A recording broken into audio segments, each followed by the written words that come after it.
Mga kababayan, kailangan na po natin talagang magsama-sama. Magkaisa po tayo para sa taong bayan, para sa bansang Pilipinas ito. Laban ng isa, laban ng lahat. Kuya, anong masasabi mo? Nabudol po ba kayo? Sobrapahin ka, budol! Ika animal! Kaya ko, taga-Tacloban, walay-walay ini. Hindi na ako magsasalita sa inyo ng Tagalog. Kasi nandito ako upang iparamdam kay Marcos at kay Tambaloslos yung ginagawa nila sa amin sa Tacloban. Mga animal ka mo!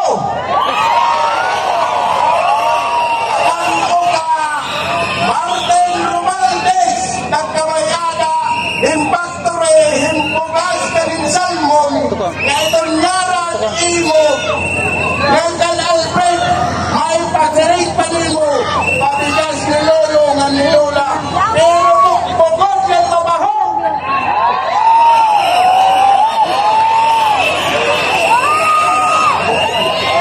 Pag-i-eleksyon ng Tacloban, masirig ka, Alfred Romaldes, Martin Romaldes, pera-pera lang yan, madadala natin yan sila. Bagyo! Tambaloslos! Tambaloslos! Tambaloslos! Tambaloslos! Tambaloslos! Tambaloslos! Ito ba ang masasabi ko sa inyo? Isa akong barumbadong tao. Katoliko ako pero hindi ako nagsisimba. Kasi alam ko, pag ako ay pumasok sa simbahan, baka mag-apoy ang pintuan. Kaya nandito ako,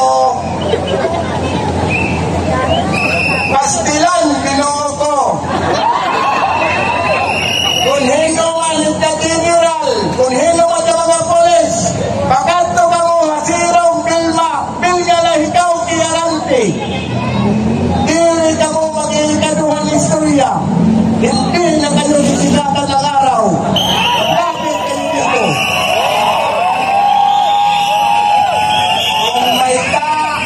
Kung may pakumba-kumba kayo, may patergas-tergas kayo, sa amin hawaray, amon dito, tergas, tae na pinutos.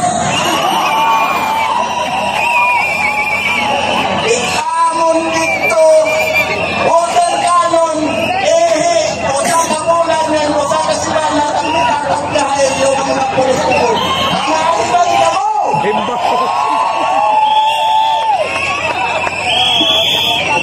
Tore, ali ako.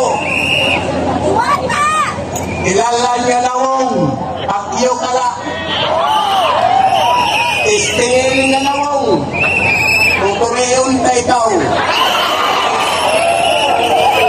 Martin Romaldes, pakyo, pakyo, pakyo. Ali na, Taclobanon, nag-uusa, iton kayo, kayo, Chisi, laban niyo, laban Panginoon mo. Laban kasama ang bayan!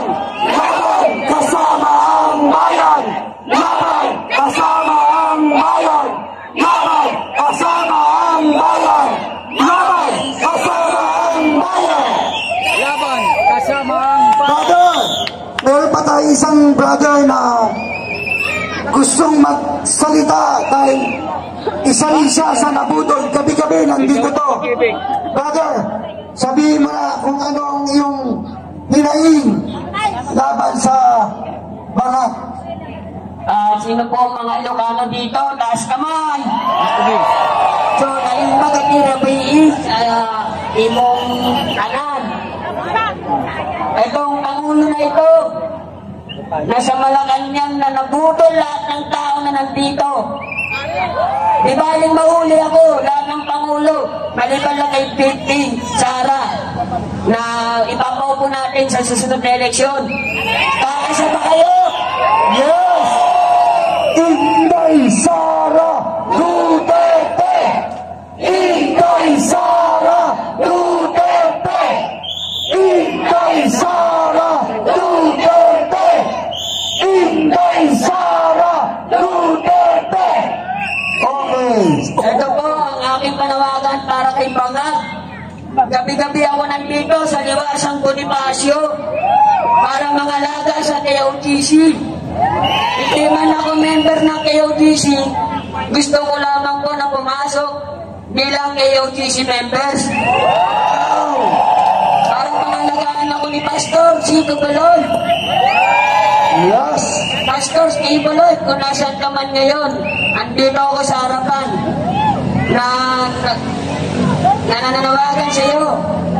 Sana po makapasok ako sa Kingdom of Jesus Christ. At itong Bangag na ito, kilala niyo ba ito? Anong sigaw ng bayan? Marcos Rizal! Marcos Rizal! Marcos Rizal! Bangag! Marcos Rizal! Bangag! Marcos Rizal! Bangag! Marcos Rizal! Bangag! Marcos Rizal! Galit na galit ako dito sa Bangag na ito, kaya araw-araw ako na nandito. Dahil sa Bangag na ito, naputol lahat kami. Simula nung kapatiran naming Alpha Caparo, na nabumoto sa kanya, inagbuhat niya pa kay BP Sara, 32 milyon. Naging 31 milyon kay Bongbong Marcos. Kuya, pwede bang magsalita ka ng Ilocano para sa mga kasamahan nating Ilocano, maintindihan naman nila. Itirabihin na kunang Liwasang Bonifacio at dakit na umigat doon Liwasang Bonifacio para iti magkaisa tayo. Napabagsakin iti Bangag na Marcos na Pangulo. At sana itigil na ito ni Marcos Bangag. Yun lamang po, maraming salamat. Nung eleksyon kay BBM, dahil nakadikit siya sa Duterte, dahil ayaw ko sa kanya, dinala ko siya, pinagkagasok ko siya ng tarpaulin. Nagtikitak sa mga ano sa amin, sa kanya. Hindi ko ginagawa yung kahit kanino, as simple lang ako. Dahil siya dinala ng aming pastor, kaya sumuporta ako sa kanya. Hindi ko alam na gano'n. Kaya ano na sa mga kapitbahay ko, sa mga kaibigan ko, at sa mga maraming kapakakilala, na dinala ko siya. Pero ganun pala ang nangyari. Sobrang masamang-masama ang loob ko kasi nakadikit siya kay pastor. Pangako po nung kumpanan na sa akin na mga painagbuhay dito ako sa KOJC, sa kaya Kingdom of Jesus Christ. Hindi alam ng pamilya ko. Andito ako. Bakit paglaban ang aking mga pastor? Yun lang ako.